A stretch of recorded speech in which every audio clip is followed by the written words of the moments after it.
No, it's very attractive as well as clever what David is trying to do. Saying that it's very attractive as well as very clever what David's trying to do. He's saying you could stop there.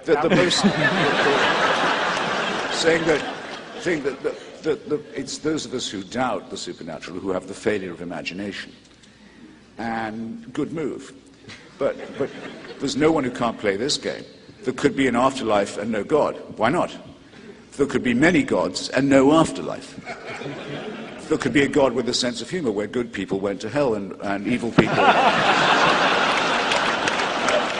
and evil people carried on as in his initial creation, ruling the roost. I'm willing to imagine, as Princess Leia says in Star Wars. I can quote literature and scripture too.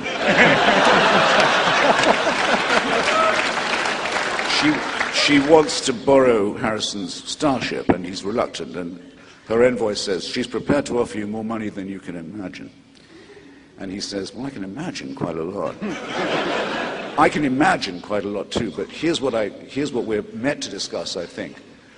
Those who have claimed to know in advance the rules of reward and punishment, and the actual details of the afterlife, people who actually have and continue to rule the mental lives of millions of people, who have to explain away things like Sam's 9 million dead children by saying, well, what happens to their souls? St. Augustine has to come up with an answer. He says they go to limbo. At least if they're not baptized Catholic, that's where they go. So millions of people for hundreds of years thought that's where their children were. A terrible form of sadism and mental serfdom that the church is now considering dropping. But that limbo was really real to people when it was imagined for them by a sadistic North African pseudo-intellectual. So it's not a failure of imagination to say that this use of imagination is perverse. Neither Sam nor I have said it's impossible that there be a post-life existence. We've just said that it's not knowable, not that it's not known.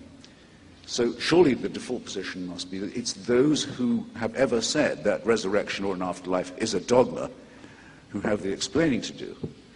For myself, I'm very open to that. I like surprises.